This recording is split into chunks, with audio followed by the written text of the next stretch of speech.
ಸಾಮಾಜಿಕ ಕ್ರಾಂತಿಯ ಜಾತ್ರೆ, ವೈಚಾರಿಕ ವಿಚಾರಗಳ ಜಾತ್ರೆ, ಸಾಂಸ್ಕೃತಿಕ ಜಾತ್ರೆ, ಸಾಹಿತ್ಯಿಕ ಜಾತ್ರೆ, ನಮ್ಮ ಅಜ್ಞಾನವನ್ನು ಕಳೆಯುವಂತಹ ಜಾತ್ರೆ ನಮ್ಮ ಸಂಸ್ಕೃತಿ ಜಾತ್ರೆ. ರಥದ ಒಂದೊಂದು ಚಿತ್ರ ನಮಗೊಂದು ಬದುಕಿನ ಪಾಠವನ್ನು ತೆಗೆದುಕೊಳ್ಳುತ್ತದೆ. ಈ ದಿನದ ತೇರು ಸಹ ನಮ್ಮ ಬದುಕಿನ ಪಾಠವಾಗಿದೆ. ಜೀವನದ ಜಾತ್ರೆಯಲ್ಲಿ ಸುಮ್ಮನೆ ಬಂದು ಹೋಗುವ ಪಾತ್ರಧಾರಿಗಳಾಗಬಾರದು. ಲಕ್ಷ ಲಕ್ಷ ಜನ ನೋಡುವಂತಹ ರಥವಾಗಬೇಕು. ಅದು ರಾಜಮಾರ್ಗದಲ್ಲಿ ಸಾಗಿದಂತೆ ದೈವೋಚಗಳು ಮಾಡುವಂತೆ ನಾವು ಜೀವನ ದಾರಿಯಲ್ಲಿ ರಾಜಮಾರ್ಗದಲ್ಲಿ ಉತ್ತಮ ಹಾದಿಯಲ್ಲಿ ಜೀವನವನ್ನು ನಡೆಸಬೇಕು ಅನ್ನುವಂತಹ ರಥದ ಒಂದು ಮಾದರಿ ನಮ್ಮ ಜೀವನಕ್ಕೆ ಆಗಬೇಕು. ಈ ಕೌಶಲ್ಯ ಜಾತ್ರೆ, ಭಕ್ತರ ಜಾತ್ರೆ, ಭಕ್ತಿಯ ಜಾತ್ರೆ, ಸಾಹಿತ್ಯದ ಜಾತ್ರೆ, ಜ್ಞಾನದ ಜಾತ್ರೆ. ನಾವು ನಮ್ಮ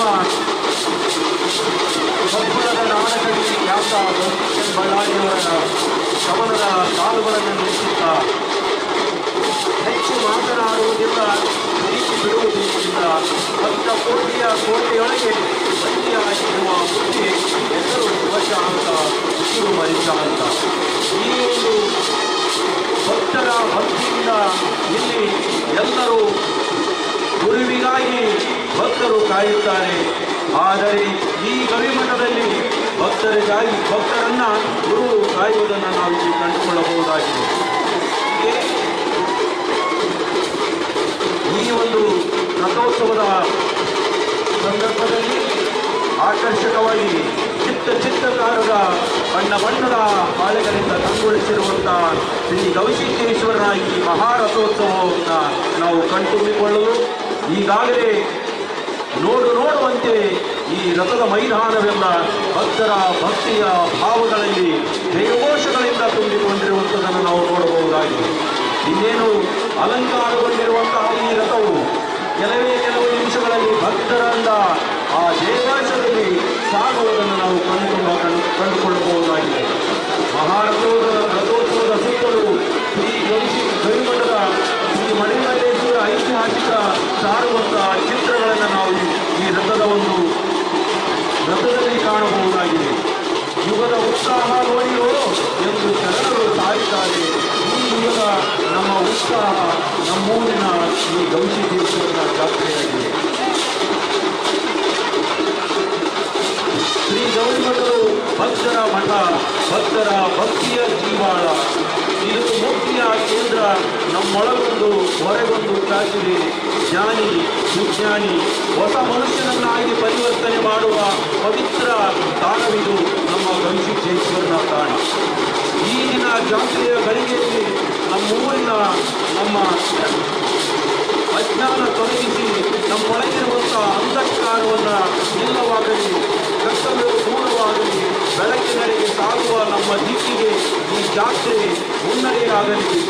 ಶ್ರೀಗಳ ಒಂದು ಅಪೇಕ್ಷೆಯಂತೆ ಸಮಾಜಪರವಾಗಿ, ಸಮಾಜದ ಮುದಿಯಾಗಿ, ಪ್ರಾಮಾಣಿಕರಾಗಿ ದುಡಿಯುವ ಜೀವನ ಶೈಲಿ ಹೊಂದುವಂತಹ ಪ್ರಮಾಣದೊಂದಿಗೆ ನಾವೆಲ್ಲ ನಮ್ಮ ಮನೆಗಳಲ್ಲಿ ತೆರಳೋಣ ಅಂತ ಹೇಳುತ್ತಾ, ಈ ಗವಿಸಿದ್ದೇಶ್ವರನ ಜಾತ್ರೆಯಲ್ಲಿ ಸೇರಿರುವಂತಹ ಪ್ರತಿಯೊಬ್ಬ ಭಕ್ತಾದಿಗಳು ಕೂಡ ಇಲ್ಲಿ ತಮ್ಮ ಹರಕೆಯನ್ನು ಹೊತ್ತುಕೊಂಡು ಬಂದು ಗವಿಸಿದ್ದೇಶ್ವರನ ರಥೋತ್ಸವಕ್ಕೆ ತಾವೆಲ್ಲ ಆ ಒಂದು ಹರಕೆಯನ್ನು ತೀರಿಸುವುದನ್ನು ನಾವು ಕಂಡುಕೊಳ್ಳಬಹುದಾಗಿದೆ. ಇಂದು ಬೆಳಗಿನ ಜಾವ ಎಂದರೆ ಭಕ್ತರೆಲ್ಲರೂ ದೀರ್ಘದಂಡ ನಮಸ್ಕಾರವನ್ನು ಹಾಕುವುದರ ಮೂಲಕ ತಮ್ಮ ಹರಕೆಯ ಗೌರವವನ್ನು ತೀರಿಸುವುದನ್ನು ನಾವು ಕಂಡುಕೊಳ್ಳಬಹುದಾಗಿದೆ.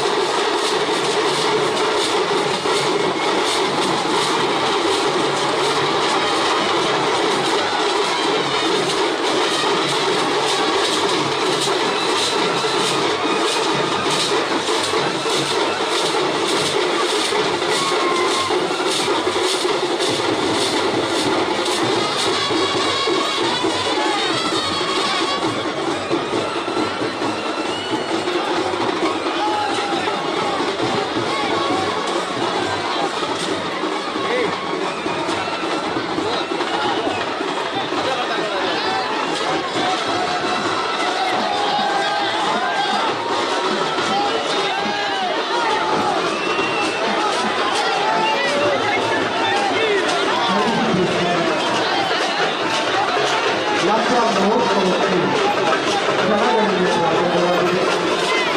ಈಗಾಗಲೇ ಮಾರಕೋತ್ಸವಕ್ಕೆ ಬಲಿಯನ್ನು ಅರ್ಪಿಸಲು ಅನ್ನ ಧೂಮಗಳನ್ನು ತೆಗೆದುಕೊಂಡು ಭಕ್ತರು ವಿವಿಧ ವಾದ್ಯಗಳೊಂದಿಗೆ ಮಾರಕೋತ್ಸವಕ್ಕೆ ಅನ್ನಧೂಮಗಳನ್ನು ತೆಗೆದುಕೊಳ್ಳುವಂಥ ಧಾರ್ಮಿಕ ಪದ್ಧತಿಯನ್ನು ನೆರವೇರಿಸ್ತಾ ಇದ್ದಾರೆ.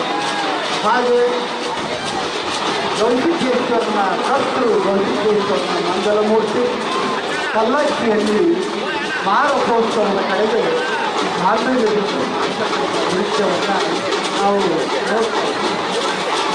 ಇವತ್ತಿನ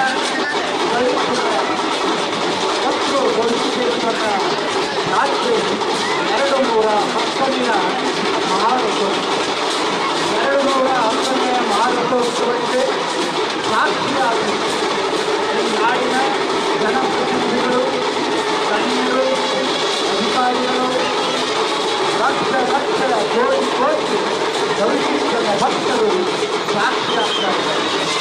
ನೇರವಾಗಿ 7-8 ಲಕ್ಷ ಜನ ಭಕ್ತರು ಮಾರಕೋತ್ಸವಕ್ಕೆ ಸಾಕ್ಷಿಯಾದರು. ಸಾಮಾಜಿಕ ಜಾಲತಾಣಗಳ ಮೂಲಕ ಲಕ್ಷ ಸಂಖ್ಯೆಯಲ್ಲಿ ಮಾರಕೋತ್ಸವವನ್ನು ವೀಕ್ಷಣೆ ಮಾಡ್ತಕ್ಕಂಥ ದೃಶ್ಯವನ್ನು ನಾವು ಈಗಾಗಲೇ ಕೇಳ್ತಾ ಇದ್ದೀವಿ, ನೋಡ್ತಾ ಇದ್ದೀವಿ. ಹೀಗೆ ದಿನದಿಂದ ದಿನಕ್ಕೆ, ವರ್ಷದಿಂದ ವರ್ಷಕ್ಕೆ ಗೌರಿಕೇಶ್ವರನ ಖ್ಯಾತಿ ಹೀಗೆ ರಾಜ್ಯ, ದೇಶ, ಗಡಿಗಳನ್ನು ದಾಟಿ ಅಂತಾರಾಷ್ಟ್ರೀಯ ಮಟ್ಟದಲ್ಲಿ ಸಹಿತ ಗೌರಿಮಠದ ಘಟನೆಗಳನ್ನು ಇಲ್ಲಿ ಗೌರಿಮಠದಲ್ಲಿ ನಡೀತಕ್ಕಂಥ ವಿವಿಧ ಕಾರ್ಯಕ್ರಮಗಳು ಪ್ರಸಿದ್ಧಿಯನ್ನು ಪಡೆದಿರ್ತಕ್ಕಂಥದ್ದನ್ನು ನೋಡಬಹುದು. ಗೌರಿಮಠದ ಪರಂಪರೆ ಬಸವಾದಿ ಪೂರ್ವದಿಂದಲೂ ಪ್ರಾರಂಭವಾಯಿತು ಅನ್ನುವಂಥ ಮಾತನ್ನು ಹೇಳ್ತಾರೆ. ಈ ಬಸವಾದಿ ಶರಣರ ಪೂರ್ವದಿಂದಲೂ ರುದ್ರಮಣಿ ಶಿವಾಚಾರ್ಯರಿಂದ ಪ್ರಾರಂಭವಾಯಿತು ಅನ್ನುವಂಥ ಮಾತನ್ನು ನಾವು ಗ್ರಂಥಗಳಲ್ಲಿ ನೋಡ್ತಾ ಇದ್ದೀವಿ. ಈಗ ಅವತ್ತಿನಿಂದ ಸಾಧ್ಯ ಬಂದಿರತಕ್ಕಂಥ ಗೌರಿಮಠ ಇಂದಿನವರೆಗೂ ಒಂದೇ ಒಂದು ಕಪ್ಪು ಚುಕ್ಕಿಯನ್ನು ಹಂಚಿಸಿಕೊಂಡಿದೆ. ಹೀಗೆ ಭಕ್ತರ ಮನವಿಚ್ಛೆಗಳನ್ನು ಪೂರೈಸುವುದಷ್ಟೇ ಗೌರಿಮಠದ ಕಾಯಕ, ಗೌರಿಮಠದ ಧರ್ಮ, ಗೌರಿಮಠದ ನೆಲೆ. ಭಕ್ತರಿಗಿಂತ ಮಿಗಿಲಾದುದು ಶ್ರೀಮಠದಲ್ಲಿ ಯಾವುದೂ ಇಲ್ಲ ಅನ್ನುವಂಥದ್ದು ಗೌರಿಸಿದ್ದೇಶ್ವರ ಮಠದಲ್ಲಿ ಕಾಲಕ್ಕೆ ಆಗಿ ಹೋದ 15 ಜನ ಮಠಾಧಿಪತಿಗಳು ಸಾಧಿಸಿದ್ದಾರೆ. ಆ ಪರಂಪರೆಯಲ್ಲೇ ಬಂದಿರತಕ್ಕಂಥ ಇಂದಿನ ಗೌರಿಸಿದ್ದೇಶ್ವರ ಸ್ವಾಮಿಗಳು ಹಿರಿಯರು ಆಗಿರ್ತಕ್ಕಂಥ ಆ ಭಕ್ತಿಯ ಮಾರ್ಗದಲ್ಲಿ ಅರ್ಥೈಸ್ತಕ್ಕಂಥದ್ದನ್ನು ನಾವು ಕಾಣಬಹುದು. ಈ 17 ಪೀಠಾಧಿಪತಿಗಳು ಹಾಕಿರ್ತಕ್ಕಂಥ, ಆಗಲೇ ಹೇಳಿದಂತೆ ಗೌರಿಮಠದಲ್ಲಿ ಜಾತಿ ಇಲ್ಲ, ಪಂಗಡ ಇಲ್ಲ, ಭಾಷೆ ಇಲ್ಲ, ಮತಗಳಿಲ್ಲ, ಲಿಂಗಭೇದವಿಲ್ಲ, ವರ್ಣ ತಾರತಮ್ಯವಿಲ್ಲ. ಯಾರು ಗೌರಿಸಿದ್ದರಿಗೆ ಶರಣಾಗಿ ಬರ್ತಾರೋ ಅವರೆಲ್ಲ ಸಾಕ್ಷಾತ್ ಗೌರಿಸಿದ್ದೇಶ್ವರನೇ ಅಂತೇಳಿ ಒಪ್ಪಿಕೊಳ್ಳುವಂಥ, ಮೈದಳುವಂಥ ಆ ಒಂದು ಕ್ರಿಯೆಯನ್ನು ಗೌರಿಮಠ ಮಾಡಿಕೊಂಡು ಬಂದಿರತಕ್ಕಂಥದ್ದನ್ನು ನಾವೆಲ್ಲ ಗಮನಿಸಬಹುದು. ಈ ಮಾನವನ ಇತಿಹಾಸದಲ್ಲಿ ಸಾವಿರಾರು ವರ್ಷಗಳ ಇತಿಹಾಸವನ್ನು ನೋಡಿದರೆ ಸಾಮ್ರಾಟರು, ಚಕ್ರವರ್ತಿಗಳು ಈ ನೆಲಕ್ಕೆ ಚಕ್ರವರ್ತಿಗಳಾಗಲಿ, ನೆಲಕ್ಕೆ ಸಾಮ್ರಾಟರಾಗಲಿ, ಗೌರಿಮಠದ ಪೂಜ್ಯರು ಭಕ್ತರ ಹೃದಯ ಸಾಮ್ರಾಜ್ಯದ ಚಕ್ರವರ್ತಿಗಳಾಗಿ ಕಂಗೊಳಿಸ್ತಕ್ಕಂಥದ್ದನ್ನು ನಾವೆಲ್ಲ ನೋಡಿಕೊಂಡು ಬಂದಿರ್ತಕ್ಕಂಥ